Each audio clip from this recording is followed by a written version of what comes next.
प्यारे मित्रों, आज की वीडियो में आप सभी का स्वागत करता हूं मंडी यूनिवर्सिटी का, जिसका एग्जाम 26 अप्रैल को होना है और आपके पास 30 से 35 दिन बचा हुआ है। तो क्लास का तीसरा दिन है, तीसरा टारगेट है जिसमें मैं मैथ्स के बारे में बात करूँ, जिसमें 20 नंबर के सवाल पूछे जाएंगे।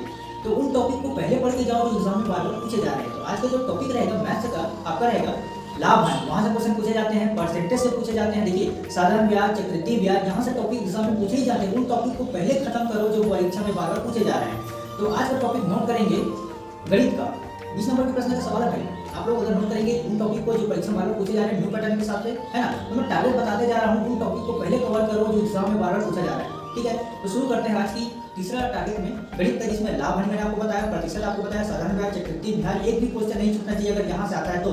इसलिए प्रैक्टिस करो, जितना ज्यादा हो सके प्रैक्टिस करो, थ्योरी करो, एमसीक्यू करो, कुछ भी करो, लेकिन ये टॉपिक कवर करो। ठीक है, लाभ हानि, प्रतिशत, समय, चक्रवृद्धि ब्याज, समय, चाल, समय और दूरी, है ना। टाइम एंड वर्क, नाव, धारा, दूरी, जितने भी टॉपिक बता रहा हूं उनको कवर करते जाएंगे, फटाफट नोट करते जाएंगे। उनको आप तैयारी में जुट जाइएगा, क्योंकि आपके पास बहुत ही कम समय बचा हुआ है। रिवीजन करो, जितना हो सके रिवीजन करो, प्रैक्टिस करो, जो भी करो, लेकिन टारगेट कंप्लीट करो। ठीक है, चाहे कुछ भी हो जाए, है ना। टारगेट कंप्लीट करो।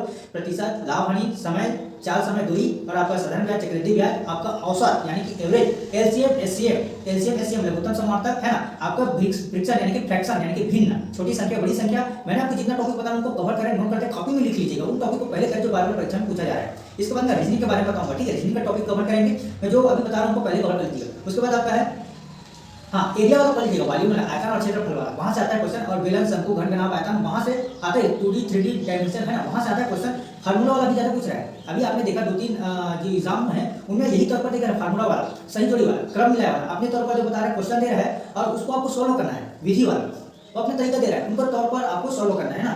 तो आपको जितना हो सके, अगर आपको है गणित में, तो पूरा फार्मूला आप पहले अच्छे से एक कॉपी में नोट कर ले फार्मूला को, और उसको एक बार रिवीजन कर ले, है ना। क्योंकि फार्मूला से भी क्वेश्चन पढ़ रहे हैं। जितना ज्यादा फार्मूला याद होगा, जैसे चक्रवृद्धि ब्याज, साधारण ब्याज, उसका फार्मूला याद करो, बहुत सारे फार्मूला है ना। बेलन है, शंकु है, घन, घनाभ है, गोला, ये सभी आयतन वगैरह से आप क्वेश्चन को पूरा फार्मूला को अच्छे से पढ़ लीजिएगा, है ना।